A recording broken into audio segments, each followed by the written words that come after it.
aqui em Santo Amaro, na Ilha do Pico, com o senhor Luís Moraes. Luís Moraes. O Luís Moraes está com que idade? Estou com 90 anos. 90 anos. Nasceu? Em 1933. É um jovem. Dia 11 de mês 7 de 1933. Dia 11 de julho de 1933. Como era a vida naquele tempo, quando começou a ser criança, a crescer um bocadinho? E depois fui à escola, fui primária, fiz o segundo exame. E depois meu pai mandou-me para o mato já onde era uma vaca com a carinha a dar as costas descalcinho. De inverno. Minha mãe santíssima. E fui sempre até ir para a tropa, fui sempre aquilo. E vim da tropa, ainda fui um ano seguinte, depois fui para a Câmara, tive 12 anos na Câmara, mas nunca gostei do serviço da Câmara. Depois tornei a transpar vacas. O que é que fazia na Câmara? Era cantoneiro municipal. Mas se fosse aqui da freguesia, mas era para o Carro de Pico, eu era levantado de madrugada cedo para tirar ao Carro de Pico e ia praticamente de noite. E tinha hora a chegar a casa de noite. Trabalhar naquele campo de futebol, trabalhei lá muitos poderes, lá dentro, a virar pedra, que era uma coisa feia. Olha, mas passou-se a vida. Não era com máquinas? Máquinas, era carregar pedra para cima de uma caminhonete com um pau comprido, uns de uma e outro do outro. Eram as máquinas que tinham. Como é que pegavam nas pedras grandes? Era um pau comprido, 2 ou 3 de uma banda, outros 2 ou 3 de outra, conforme o tamanho da pedra. Levava a pedra para cima do pau e lá ia para cima da caixa da caminhonete, virar aquilo e depois tornar a botar para o chão outra vez. E chegou a partir algum pau? Não parti pau nenhum. Eu até que eu não carreguei muito de pau. Mas depois quando eu estava no chão, eu tinha mais um outro cantoneiro, é que a gente tinha que arrumar aquilo e partir algumas com malhos. E... O trabalho que não era pior que o trabalho aqui do campo, ainda é tão pior, muito pior. Então gostava de trabalhar no campo? Gostei muito de trabalhar no campo, lavrar com aradas de pau e trabalhar. E depois, o Sr. Gente, não sei se já reparou, ali pé do Porto é que se vê bem. Isto por aí assim é bem, parece que é tabuleiros de batatas, uns dos outros por fora. Tudo cultivado? Aquelas velas de é tudo lavrado até lá acima, aranhas, tudo. E hoje em dia porquê é que não está assim? Alguém pega num avião para deixar milho, ou alguém pega num focinho para mudar. Ou plantar um pé de couve. Nada. Não quero. Nada. Tem no hiper? Exatamente. Eles ganham uma coisinha para comer, olha o que interessa. E levam uma vida muito melhor, ganha tão boa, mas naquele tempo tinha que ser assim, não havia outra coisa senão aquilo. Naquele tempo cultivavam de tudo e o pouco que ganhavam era para guardar, era? Exatamente, cultivar para comer durante o ano já era muito importante. Tinha uma caixa de milho para comer durante o ano, tinha uma batatas brancas, uns inhames, uma barraquinha de vinho. Já a casa estava mais ou menos telhada. A gente acartava o leite para a fábrica, que ia buscar ao mato. O dono da fábrica só pagava o leite quando a gente estava quase a levar no ano adiante outra vez. A gente tinha que comprar tudo na farmácia, na mercearia, era tudo comprado com um rolozinho, só para no fim do ano ir pagar. E a meu pai quase tinha uma resinha para vender, para ver se atacava aquele broco. Mas as pessoas das mercearias também tinham muita confiança nas pessoas, para esperar esse tempo todo. Tinham, coitados, eles também não tinham outra pessoa, eles sabiam que havia pouco dinheiro, eles tinham que fazer assim. Eu não podia exigir de outra maneira. Mas, olha, havia 4 ou 5 mercearias na freguesia. Havia 3 ferreiros bons. Havia 2 companheiros de pedreiros. Havia 3 estaleiros de fazer barcos. Hoje está tudo morto. E havia dinheiro, hoje... E não havia dinheiro, hoje que há dinheiro, não tem nada disso. Não há nada, está tudo morto. A freguesia está toda morta, tudo. Ou acha que hoje não há dinheiro? Há dinheiro. O dinheiro que tem para o que querem folhear e para o que precisam, não é? Para isso há dinheiro sempre. Naquele tempo não havia dinheiro para levar para as festas nem nada. Não havia cá nada. Nem a gente já se iria às festas, porque não preferia ficar em casa. Era? Claro, festas cá nada, que ia uma festa da freguesia. Não gosto mais nada. Ninguém podia brindar ninguém, como não tinha dinheiro para brindar. Não havia dinheiro, muito fraquinho. Nossa casa foi, e muitas no geral, eram assim, não... E o calçado, como era? O calçado era Gonçalo Barcas, A gente usava nos pés, com quadros de borracha. O que é um albarca, para as pessoas saberem? Eu não tenho aqui nenhuma que possa mostrar. Sim, assim. mas dar uma ideia. Era de um pneu, arranjávamos para saber se os marinheiros que andavam no Santo Amaro e coisa, agarravam pneus já usados e depois cortava-se e fazia-se ali uma albarca daquela parte melhor. Às vezes faziam com uma pala à frente, a gente chamava a albarca de pala, outra vez era mesmo com a borracha que ligavam à frente uma à outra, com uns guatos de verga ou qualquer coisa, e atrás tinham uns perdilhos que chamavam aos correios, amarrar as pernas. E as correias eram feitas de quê? Era de corte, era de corte mesmo. Mas havia muitos que usavam correios até de carriola e era calhava a agarrar para andar só nos pés. E arrebentava muitas vezes. Arrebentava poder de vezes. Principalmente quando estava mais alagado o chão ou chovia, Exatamente, que os peixes escorregavam dentro das albarcas. A gente às vezes daqueles musgos do chão, botava dentro das albarcas para ver se aguentava melhor. Era? Oh senhor, não se faz uma ideia do que era. Isto era no geral, e até eu ainda conheci muitos no tempo da guerra, que houve uma crise de borrachas, que muitos andaram descalços, homens, eram descalços. Depois houve ali um marinheiro de Santo Amaro, ali do caminho de cima, que depois da guerra ele agarrou, não sei se foi a arrematação, se foi de borrachas em São Miguel, e trouxe para aí, ele fez um dinheiro ao covilho. Com borrachas velhas? Com borrachas velhas, um pouco quase, era um bocado, sei lá, nem um dia de trabalho dava para comprar um par de albarcas, que eu comecei a ganhar a 20 escudos por dia, aí com 15, 16 anos, a cartar terra. O senhor não sabe o que era cartar terra, mas as hortas eram todas empinadas. Tinha que se encher terra atrás da parede e aí botar um cesto às costas e botava a parede de cobre. Chamava-se escrepar, não é? Escrepar, mas é que não era escrepar. Escrepar havia escrepas, mas ainda tinha escrepas. Era um cesto, um cestinho, estava a parede do cestinho, ajudavam para as costas e para puxar a terra para a parte de cima. Mas havia escrepas? Havia um, dois ou três que tinham. Que era puxada com os bois, era? Exatamente. Mas as nossas terras não se trajavam por isso. Eram pequenas? Eram pequenas e empinadas. Ali para a prainha, sim. Para a prainha já era melhor. Então puxavam a terra de baixo para cima, era a cartada em cestos? Às costas para cima. Ei. Um dia inteiro a cartar a terra daquela maneira. Só para ganhar 20 escudos. E levava-se, às vezes, a 400 cestos de terra e a mais por dia. E o que é que comia no almoço? O almoço, a gente quase sempre em nossa casa, principalmente quando as vacas davam leite, tinha um almoço, sopa de leite, o bolo, ou pão, ou batata, ou inhame, coisa. Fazia aquela... Para o meio-dia quase sempre havia uma sopa e uma coisinha de segundo, às vezes era só o segundo, podia ser só bolo e queijo mesmo, uma coisa assim que me ensino. Mas quando eu ia trabalhar para fora, não almoçava em casa, levava uma coisinha de queijo ou uma coisinha qualquer com pão, e se tinha um frasquinho de vinho para levar já era bom, se não tinha, olha, por exemplo, neste tempo que havia laranjas, também eu agarrava uma laranja para comer. Quer dizer, que comiam um pouco e trabalhavam muito? Comia um pouco e trabalhava muito. Trabalhava-se muito e ganhava-se muito pouco.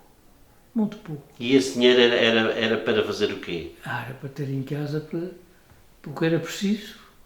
Por uma grande necessidade. Uma necessidadezinha, comprava-se sal fiado, comprava-se petróleo fiado. Se precisavam comprar uma camisa, umas calças, que andavam com ela muito arrementadas, mas sempre era preciso, uma vez que era fiado. Quando era no fim do verão, no fim do ano, meu pai quase sempre tinha uma resinha para vender, para ir atacar aquela coisa à mercearia, até a moagem, que tinha aqui uma moagem na freguesia, eu sempre me lembro até a moagem, era fiado, e lá ele marcava uma bola, depois no fim do verão é que iam pagar, porque depois quando era de inverno, tinham as vacas na tafona e as vacas é que moíam, então para fazer farinha, para não ir à moagem. Mas no verão não tinha vacas na tafona, era para a moagem. Quer dizer que o pouco que se ganhava tinha que se guardar, que sabia que tinha que pagar no fim do verão as despesas. Tinha que fazer. Que aquele que ganhava e gastava depois não podia pagar. E depois o leite que se levava, como eu já disse, o leite se levava para a feira, por exemplo, as vacas começavam a dar leite em março, quase sempre em março, abril, e a gente acartava-se um bocadinho de leite para a fábrica até ao fim de verão, novembro ou por aí, até as vacas se secarem. E o amigo da fábrica dava naquele dinheirinho dos pastores e botavam no banco, muitas vezes para render mais uma coisinha, e só quando a gente estava quase a levar leite para a fábrica, outra vez é que ele pagava. Levavam quase um ano a botar leite para receber. Era muito difícil viver naquela altura. Muito difícil. Muito, muito. E não havia uma reforma para ninguém. Pois. Não havia. Os velhinhos não tinham direito a nada, não recebiam nada. Quem tinha herdado aqui da freguesia era o professor e era o guarda fiscal. O resto, mais nada. Mais nada. É verdade. Nem havia subsídios. Não, subsídios. Nada, coisa nenhuma. Nada. Hoje em dia nasce uma criança, recebem logo um dinheirão. Exatamente. Por isso que querem, ainda assim não sequer querem os ter, que havia necessidade. É verdade, nessa altura havia famílias enormes. Enorme. Havia. Eu ainda agora estive a ver ali numa folha, em duas folhas ali, as famílias maiores que eu me lembro. Uma não me lembro bem. Uma, ela até era meu tio do meu pai, esse homem. Era irmão da minha avó, tio do meu pai. Ele teve uma família que nasceram 16. 12 rapazes e 4 raparigas. E como é que era pôr uma mesa dessas? Era preciso uma mesa grande. Não, a questão da mesa não precisava ser grande, precisava era ter alguma coisa em cima. Muitos comiam em pé mesmo ao lado da mesa, era muito bom. E eu lembro outra família que não me lembro muito bem, com 13 também. Eram famílias enormes. Famílias enormes. E então de 10 e de 11 e eu lembro, está aqui em cima, está ali, a aparecer o meu avô, está ali, a minha avó, criaram 9 também, e 9 e 10 e 8, tudo para cima, era quase tudo, muito mesmo, tudo para cima, 8 para cima. Esta freguesia, em 1779, tinha 700 pessoas, e em 1840 tinha 900 pessoas.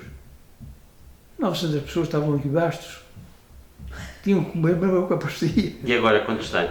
Agora acho que tem 200 e poucas. Aqui de inverno, depois de verão, ela enche aí. Com turistas e coisas, mas de verão é uma miserinha de gente. Mas o senhor, quando era criança, lembra-se da Segunda Guerra? Muito bem. Ela começou em 39 e acabou em 45. Eu lembro muito bem. Meu irmão, o mais velho, estava lá. Ainda fui à guerra, ainda fui à tropa em 43, adoeceu, estava nas aulas de cabo, apanhou uma explosão, fui para o hospital. Ele teve 7 meses no hospital. Mas estadiou, melhorou, o doutor Tiberio tratou dele e trabalhou aqui nos estaleiros dos Mastros da Costa, que foi o estaleiro que fez mais barcos aqui. E penso que o primeiro barco aqui do estaleiro dos Mastros da Costa foi feito em 52, primeira tralheira, para pescar em 53. E depois fez um terra de pão, uma para a terra de pão, para pescar em 54. E fez uma flor, não, para pescar em 55, fez não, o primeiro foi Ponta Negra, foi para pescar em 53, fez o Salazar para pescar em 54, fez o Terra de Pão para pescar em 55, fez a Flor de Pico para pescar em 56, depois fez um Virol para a terceira, para aqueles companheiros da terceira, e depois fez o Carmona para pescar em 58. Em 58, no estaleiro aqui de Mastros da Costa, fez 3 traineiras novas, o Carmona, o Cabrilho e o Santa Marense. E não havia uma plana motorizada, nem uma serra motorizada, era tudo. Estávamos para ali 40 e tal homens a trabalhar. 40 e tal homens a trabalhar? Sim, devia ter ali 40 e tal homens a trabalhar. Tudo aqui do Pico? Tinham de São Jorge, veio aqui 2 famílias de São Jorge para aqui, e o resto era aqui do Pico, era do lado sul e todos os lados. Ele tinha uma carrinha de caixa com uma capota, e tinha um condutor das Ribeiras. E ele começava das Ribeiras a juntar pessoal, chegava aqui às 8 horas com a carrinha cheia. Depois à tarde tornar o barco, o pessoal para as suas casas, para trás. Foi um estaleiro que fez muitos barcos, eu estou usando estes, tinha muitos mais, que já não me recordo deles. E depois tinha o Joaquim ali que também fez alguns, e depois teve o Júlio lá adiante, também fazia muitas tralheiras, e começou mais tarde, começou a primeira tralheira que ele fez em 55 para buscar em 56. E porquê que foi aqui em Santo Amaro que fizeram esses barcos todos? É porque isto era uma tradição antiga aqui, antes destes, havia um construtor que era lá cima da Serralta, chamado Molo Bento, que ele era Molo Antônio Furtado de Simas, que fez barcos lá num quaizinho, um quai que não tinha rampa, não tinha nada, era só pedra, e ele fez uma lancha para a Alfredo para o Foial, fez uma lancha para a Alfredo para São Miguel, fez a Chalupa Helena, fez a Maria Eugénia, tudo lá. Estava uma estiva de paus enormes, e eles iam por cima daqueles paus abaixo. Lá num pesqueiro, não tinha bocais, não tinha nada. E a madeira era toda daqui? E a madeira daqui. E depois se ficou quilhas para aqueles barcos. Como é que conseguiam? E eles iam buscá-las. Carros de bois? Bois, era às costas. Para ali 40 homens ou mais, com tranquetas, por ali baixo, um pau enorme. Eu não sei como era aquilo. Muita força de vontade? Muita força de vontade, falta ganhar dinheiro.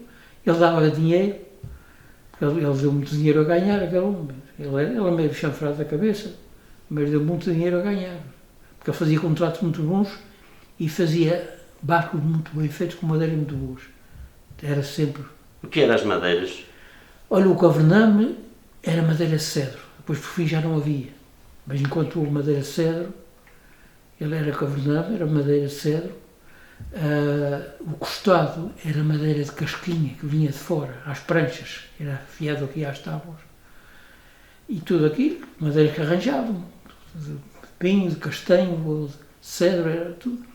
Tinha ali a grota que chamam, que ali era o estaleiro dele, tinha duas serras braçais, a serrar todo o dia, sabia com o tempo. Porque era serrado à mão. Tudo à mão. Não havia o plano, nem havia uma serra motorizada, não havia nada. Depois é que ele teve, mas era, isto. E digo, mesmo as peças grandes eram todas serradas à mão. Tudo. Aquelas, tudo.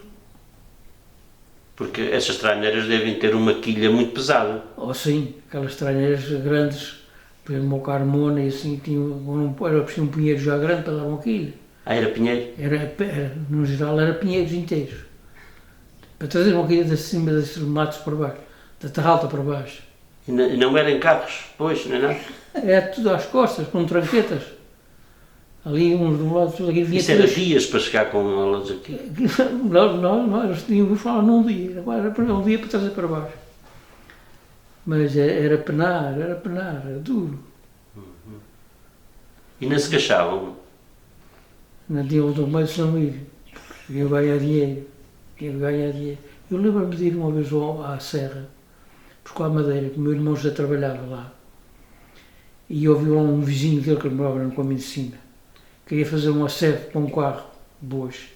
E ele era jeitoso para isso, e lá o vizinho queria aquilo bem feito. E eles estavam a vir para a Serra e o meu irmão disse: "Oh Luís, estou a vir de ir amanhã à Serra buscar a madeira, eu era para aí, mas vou trabalhar para fulano." E eu lá fui, mais um mestre, eram 3 ou 4 mestres, e tinha um rapaz também da minha idade. E fomos, mas passeados da Serra, da Aixada, da Prainha, com pauzinhos de cedro às costas, até ali ao Porto. A gente quando pegava lá parecia que era leve, mas depois já não podia sentir isso nos ombros. O pau parecia que já era outro.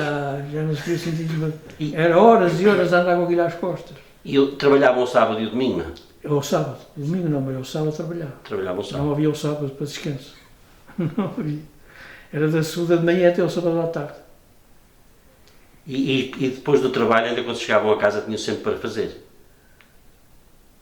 Eles também chegavam a casa, principalmente de noite, de inverno era de noite. Mas algum devia ter alguma vaquinha, alguma coisa?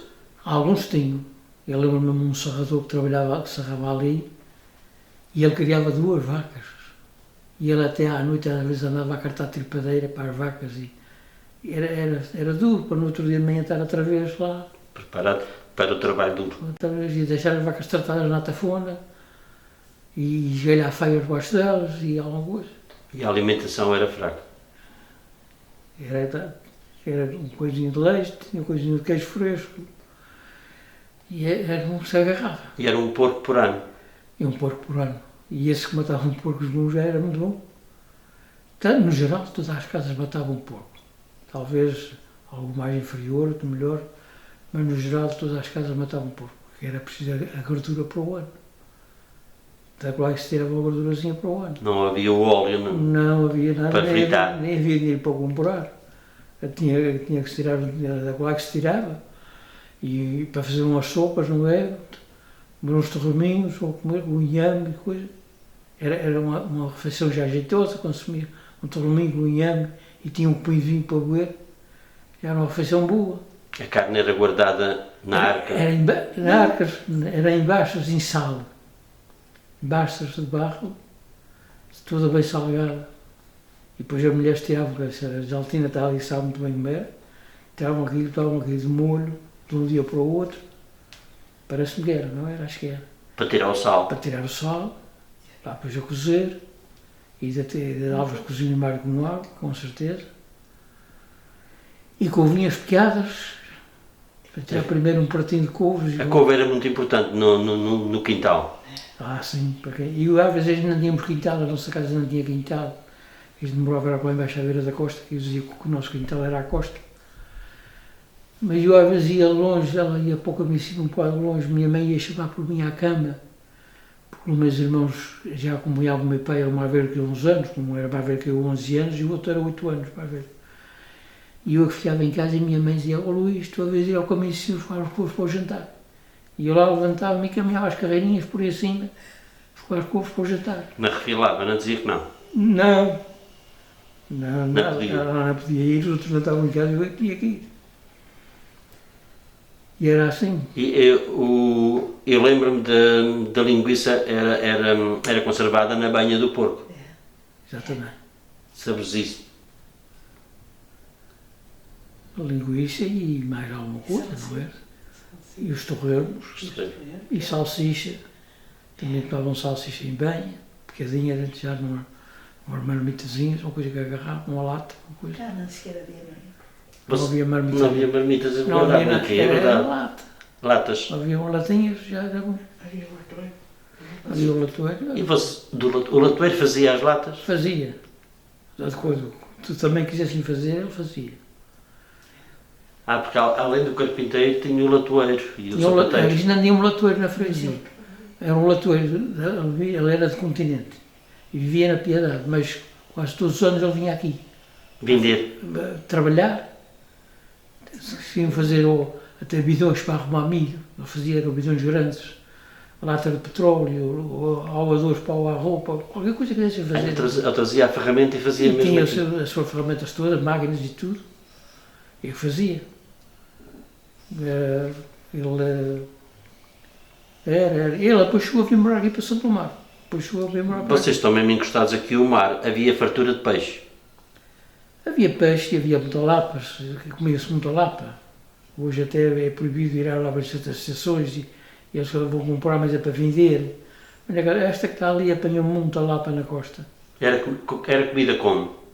Era comida crua, chegava, trazia um cestinho de lapas, estava num alguideirinho em cima da mesa, e bolo ou pão fatiado ali de roda, e era comer lapinhas e comer bolo, e se tinham comido vinho para beber, estava a refeição feita. Não faziam com arroz? Também faziam, mas às vezes em tortas até. Não havia dinheiro para comprar o arroz? Mas a lapa crua era muito saborosa, comia-se muita lapa. E o peixe? E o peixe também, eu enchei a apanhar muito peixe na costa, de vejas, de verão, e moreias, apanhava muito. E depois havia os pescadores aqui, este foi abundante de pescadores aqui de lanchas de ir ao peixe. Hoje não tem nada, mas naquele tempo havia 3 ou 4 ou 5 lanchas, mesmo no tempo do chicharro, aquele cá estava cheio de chicharro por manhã, a gente ia lá. Eu lembro de ir lá comprar chicharro a meio escuro do centro. A meio escuro do centro, e é escuro do centro. Era um cestinho dado de chá, meio escuro. Eu sou uma criança e lembro-me, penso eu, 2 escudos e meio sempre. Sim, 2 escudos e meio centro. Agora, lembro, vinha, era o quilo, agora vendia o quilo. Sim, 5. É o quilo. A 2,5 quilo, mas agora já mais tarde já não era, já era mais. É 5 ou 7 agora, euros o quilo. Agora vendiam o quilo. Naquele tempo era o cento. Eles levavam a contar, mas é que eles havia para lixar e sardinha. Eles rodeavam sardinhas, tinham uma rede. Apanhavam aqui perto? Quando rodeavam sardinha para dentro, mesmo ali no Porto, em certo lugar, eles tapavam a sardinha e então davam, a sardinha davam, então. A gente ia lá com os cestinhos, eles enchiam um cestinho de sardinha, porque eles usavam aquela sardinha, era para salgar em bidões, para depois fazerem engodo para ir às cavalas no verão. Mas não era boa para comer? Era bom, mas isso, mas eles usavam para aquilo, porque tinham abundância, e aquilo depois faziam, picavam aquilo com abóboras cozidas ou batatas ou qualquer coisa, faziam um engodo para ir às cavalas no verão. Pois o engodo era feito com essas coisas assim. Exatamente. Mas e para ir comprar o peixe, muita gente talvez não tinha dinheiro para comprar. Havia trocas naquela altura? Trocavam peixe com batatas ou coisa assim? Havia pessoas que faziam isso. Até das ribeiras. Vinham aqui no tempo dos charros secos, eles secavam o charro. E depois vinham por aqui abaixo e trocavam por peixe, ou por batatas, ou por ovos, ou por milho. Fazia-se troco. Era outros tempos. Tempos muito diferentes. Isso, a gente fala nisto a um moço estava com 20 anos ou coisa assim. Eu não acredito nisso, nem li homenagem. Nem sequer querem saber. Não. Isso era vocês que eram ignorantes? Exatamente, que eram todos, eram atrasados. Eu acredito que eram atrasados. Eram atrasados mesmo, coitados. Eles que tivessem nascido naquela altura tinham a ver. Não tinham internet para fazer pesquisas? Não tinham telemóveis, não tinham nada. As comunicações eram muito atrapalhadas naquela altura? Muito atrapalhadas. Olha, quando o meu irmão José esteve mal, ele esteve no hospital mal, nos princípios. Como é que vocês falavam com ele? A gente tinha uma tia, na terceira, que ela chegou a ir ao hospital, levar uns papinhas para ele comer. Mas ali nos princípios, não veio notícia dele, não veio carta. E minha mãe começou a bradar, é porque ele morreu, é porque ele morreu, é porque ele morreu. E meu pai levantou-se de madrugada cedo, para estar às 8 horas da manhã no Coelho Pico, a pé, de noite, para ir para lá, para fazer um telegrama para a terceira, para o hospital, e esperar lá para a resposta do telegrama, para chegar a casa das compadres da noite. Nem sequer ouviam a voz dele? Nada. Era penar muito. E se morriam reis, como a gente morreu, às vezes morria uma vaca, era uma falta medonha. Mas tinha começado de novo a criar um bezerro e o problema era comprar, não é? A gente criava umas criazinhas das vacas para irem lá atrás, para vender ou ficar uma para um lado da outra ou coisa assim. Era a maneira. Quando minha mãe foi operada, um tumor que tinha na barriga, em 1941. Onde? Na horta. Ela já 2 anos antes, tinha ido à terceira, por causa desse tumor, porque aqui os marinheiros de Santo Amaro disseram que já tinha vindo um médico para a terceira, que era mesmo da terceira, da Casalva, nos Jardins, que já fazia secagens de coisas por uma de eletricidade. E a gente fomos à terceira, foi mais ele. Em 40 e tais? Eu tinha 6 anos, ela tinha 39 anos, e meu pai tinha 41, a gente fomos à terceira, porque a minha mãe tinha uma irmã casada lá na terceira, mesmo perto da cidade. E ela fez esses tratamentos, não sei se foram 10 sessões ou 12, assim. E durante um ano passou bem. Ao cabo de um ano tornou-se a desenvolver, outra vez a desenvolver, e então fomos para o Faial. Meu pai também tinha um irmão no Faial, ali na cidade mesmo. E ela foi operada, a gente foi para lá na última semana de setembro, eu ainda fui, e depois vim, ao cabo de uma semana vim para casa quase ir para a escola. E ela só veio para casa para o novembro de Natal.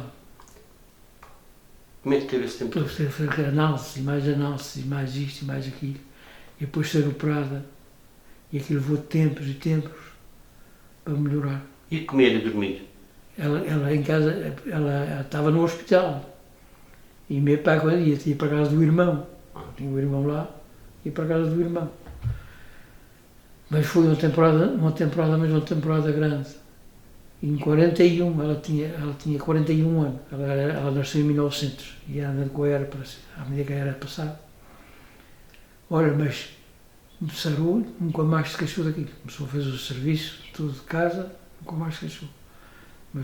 Mas foi, quer dizer, isto foram 3.000 escudos, essa operação. Vocês pagavam? Tiveram que pagar tudo. A Segurança Social não pagava? Tiveram que pagar tudo, 3.000 escudos. Até venderam a vaca de trabalho que tinham, 500 escudos cada vaca. Venderam os estes, nesses 200 escudos, e ainda ficaram devendo ao meu tio, foi ele acabou de pagar, para ir pagando a ele. Se tinha uma lata de banha de porco a mais, lá ia para o Faial para pagar. E era assim. Naquele tempo, a pessoa, se quisesse ser operada, tinha que pagar tudo à sua custa. Tudo, consultas e tudo que fosse. Hoje em dia as pessoas queixam-se. Queixam-se. E fui operado há 4 anos, em janeiro, 4 anos. Fui operado à próstata. E depois, em junho, aliás, fui operado a uma hernia. E não paguei nada. Naquele tempo era tudo. Mas eles agora se queixam. E tem que querem mais. Está bem. E tem que querem mais e melhor.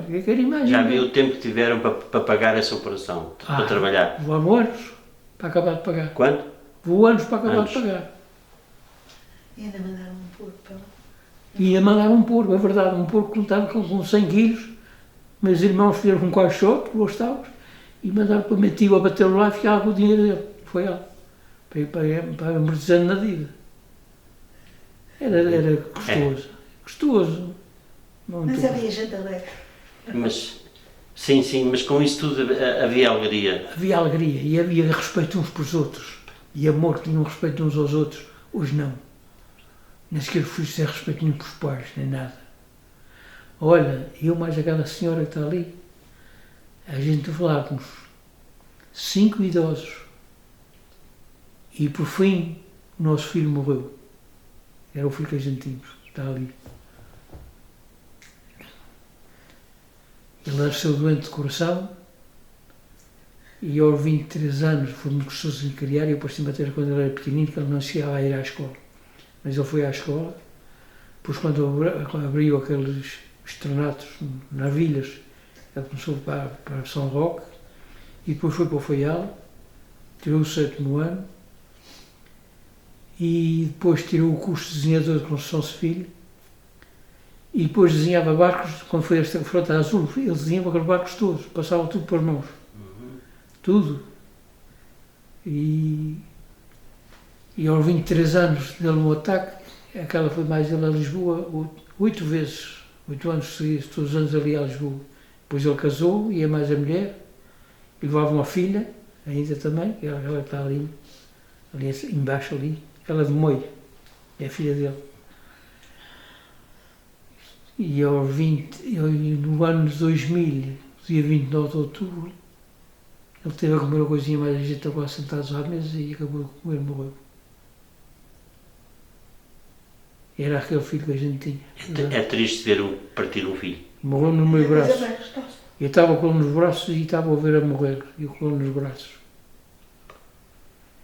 Mas o Senhor dá força para tudo. Mas é gostoso. Só quem passa. Só quem passa. Eu não posso falar, talvez. Só quem passa. E vamos em frente. Sim, para diante. Mas voltando um bocadinho atrás, naquele tempo da Segunda Guerra, sentiu-se aqui a dificuldade? Havia até que teve que se arranjar umas senhas para comprar alguma coisa, tinha que ter uma senha.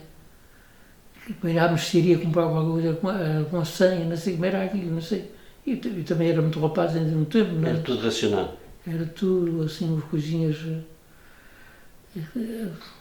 Enfim, foi isso que se passou, mais mal, mas não entramos em guerra, Portugal não entrou em guerra nessa altura. Entrou em guerra em 1914, Portugal teve em guerra. Isso, sim. E não me lembro, mas sei que um tio meu, o irmão do meu pai, esteve na tropa ali no Faial 4 ou 5 anos também, na guerra de 14. O que é que o senhor acha daquela guerra da Ucrânia e da Rússia? Mas é que está muito feio, de todos os lados lá. E a Rússia, ainda hoje eu vi aqui na televisão, aquele Putin está disposto a armar armas duras. Está a ver? Há ali uma coisa feia. Terceira guerra, não é? Terceira guerra e é guerras aqui, é guerras acolá, tudo só aí. As pessoas não se entendem. E as guerras hoje em dia não são iguais às de antigamente? Não. Agora é só tocar no botão. É para charraçar tudo. Fica tudo esfarelado. Estamos aqui, a gente aqui está no céu do mundo por hora. A gente aqui por hora, eu digo, a gente está no céu do mundo. Estamos aqui. Eu tinha uma bisavó paterna que era muito devota do Espírito Santo. Muito devota do Espírito Santo. E havia aquelas irmandades, como há ainda hoje. Uns são irmãos do domingo, outros da segunda, outros havia a terça também. Elas eram irmãos do domingo. E se não havia dentro daqueles irmãos do domingo um voluntário que se oferecesse para fazer o jantar e coisa, ela avançava logo para fazer. Ela dizia que não podia ficar aquele jantar sem se fazer e mandar cantar aquela missa, aquela não podia ficar. Acontece que em 1858, no verão de 1858, houve um temporal que sobre as ilhas dos Açores estragaram as searas todas. Estragaram as searas de trigos e milhos, ficou tudo estragado. E em 1859, para fazer a festa, estava uma coisa muito difícil, porque não havia nada de fora, não havia ilha nenhuma estacionada e a mulherzinha estava muito consumida com aquilo. Muito consumida. E como é que ia ser? Como é que não ia ser? E no mês de maio, pouco antes da festa, amanheceu um dia o mar muito mansinho. O mar, ela vivia lá embaixo, de onde vive a Florinda, mesmo à beira da costa. E aquele dia de mar muito manso, marés de lua nova ou lua cheia, maré seca de manhã e cheia ao meio-dia, e tornada seca à tarde, nas tardes grandes. E a mulher lembrou-se de ir à costa.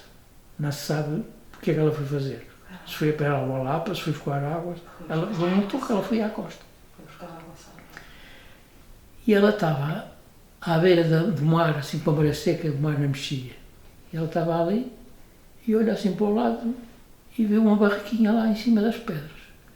O mar estava muito manso, com a maré cheia, a barraquinha veio, a maré foi a bater e a barraquinha ficou em cima das pedras. E ela lembrou-se, uma barraquinha vazia.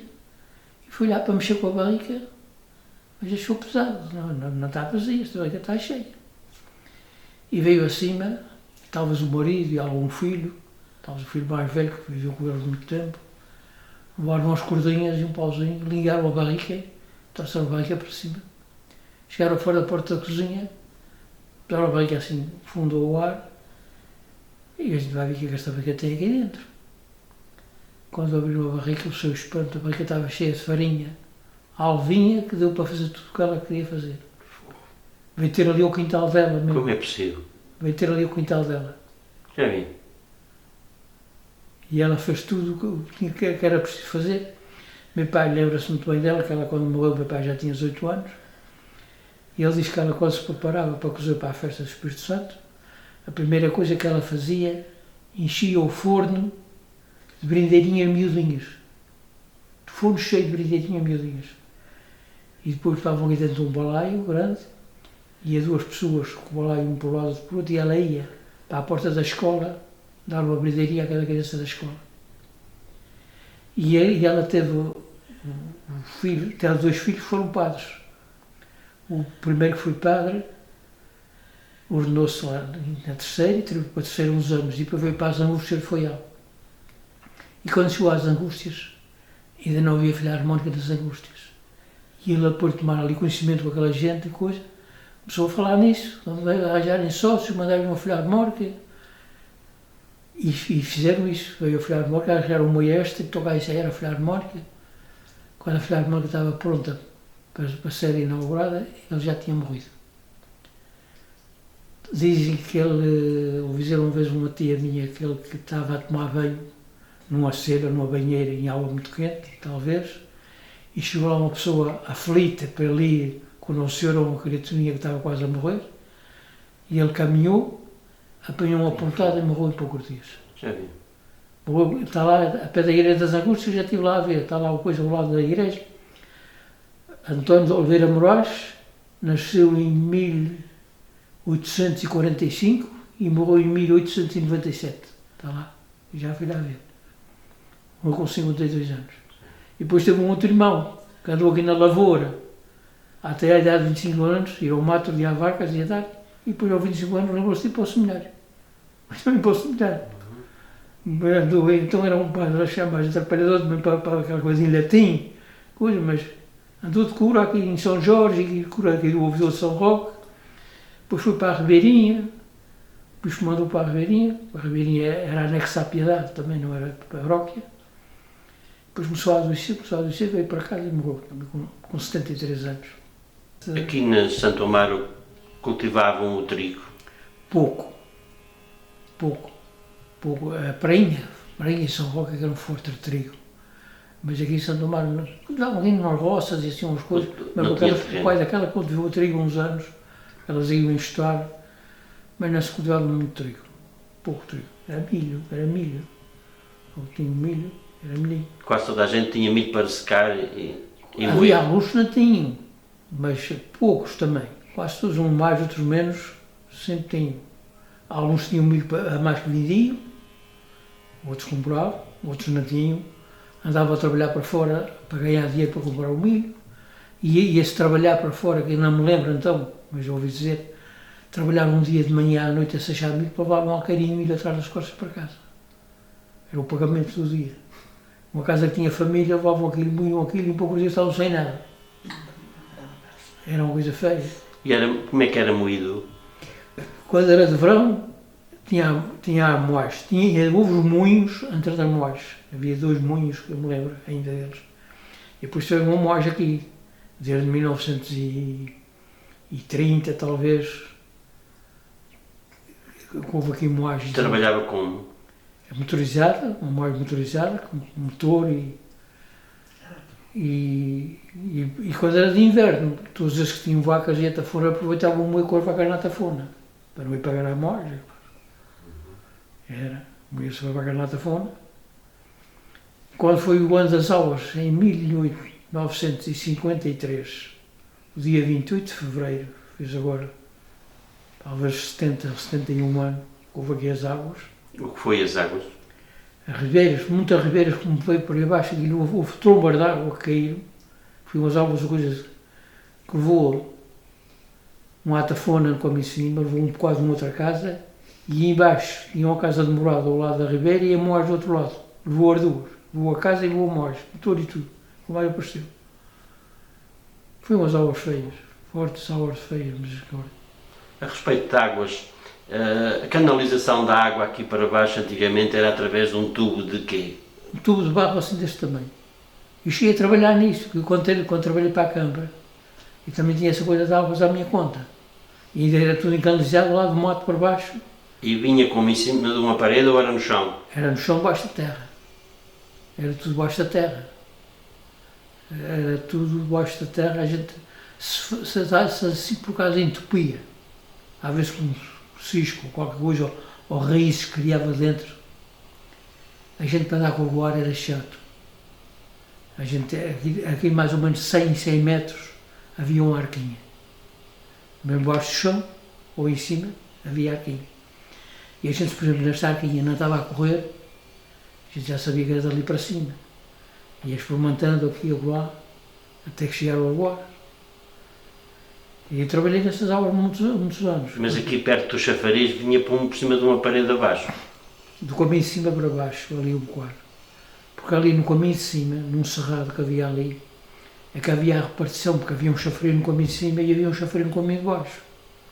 E depois ali, naquela arquinha, que era mesmo no meio de um cerrado, tinha a arquinha.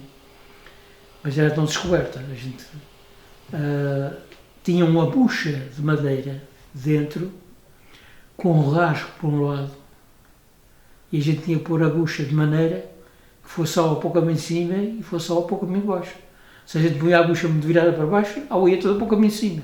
Se estava virada para cima, ou havia toda para o caminho de baixo. E depois já dava lembrado, as mulheres começavam logo a gritar. A gente tinha que pôr aquilo ali de maneira que fosse uma água para o caminho de cima e a água para o caminho de baixo. E a água chegava com pressão bastante para trabalhar com os esquentadores? Não é. Havia esquentadores onde estava. Ainda se falava nisso, sabia esquentadores, não. Como é que era que aqueciam a água? Não era com o gás? Cá, o gás, cá nada. Era um moinho de lenha, um moinho de lenha. Lenha. Um moinho de lenha em cima do lar, que se chamava o lar. E a lenha para chegar ao lume precisava de tratar dela primeiro. E era preciso acartar. Carrada de lenha que iam com as vacas aí acima, e acartar às costas. E rachar. E depois serrar e rachar, não era preciso. Agora é só pegar nos vinteiros e ir buscar um É só ligar o botão e pronto. Penava-se muito. E a água era aquecida em caldeirões ou tachos? Caldeirões. Caldeirões de ferro. E faziam a sopa no caldeirão de ferro. E se calhar ia para cima da mesa no caldeirão? Não ia. Estava no caldeirão, não. Depois a gente tirava do caldeirão para os pratos. Aí, portanto, em cima da mesa. E cada um tirava a comida que queria ou era ali mais ou menos dividido? Não, quase sempre a dona da casa fazia a divisão. Se tinha uma coisinha de conduto por cozido, era muito bom para fazer a comida à parte, com uma batatinha doce, um bocadinho de chouriço, uma coisa assim, para se comer depois em cima das portinhas das couves. Era tudo. Hoje. E se a pessoa não gostasse daquela comida, tinha que escolher outra? Não era muito fácil. Mas o meu irmão Roque, que está ali, aquele do molho, não gostava de batata branca caldeada com a couve. Comia muito bem batata branca cozida, com peixe. Até fica bem, amigo. E ele embirrava com aquilo. Mas ele já era grandinho, porque eu lembro muito bem, ele era mais velho que eu, 8 anos, e eu já era um rapazote, ele já estava assim, ele vai aprender para um moçozinho. E um dia deu lá uma ralhada de vento do outro lado, meu pai, ele comeu batatas brancas e lágrimas e tudo. E ficou pronto a comer. Olha, a gente vamos na América, já estavam na América e a gente fomos lá em 1995. E ele falou-me nisso, ele disse, se não tinha bebido aquele aperto, nunca comia batata branca. Pegou aquele aperto e ficou pronto a comer batata branca. Não deixe que o tempo apague as suas memórias e recordações. Contacte Vídeo Digital Faria. Captação e edição em vídeo. Conversão de formatos de vídeo de VHS para DVD e áudio de cassete e vinil para CD. Vídeo Digital Faria. Empresa de audiovisual especializada na cobertura de eventos em suporte digital. Casamentos, batizados, aniversários, imagens de drone e outros momentos especiais. Vídeo Digital Faria. Telemóvel 965-832373. Açores Grupo Central. Vídeo Digital Faria. Disponibilidade, qualidade e profissionalismo.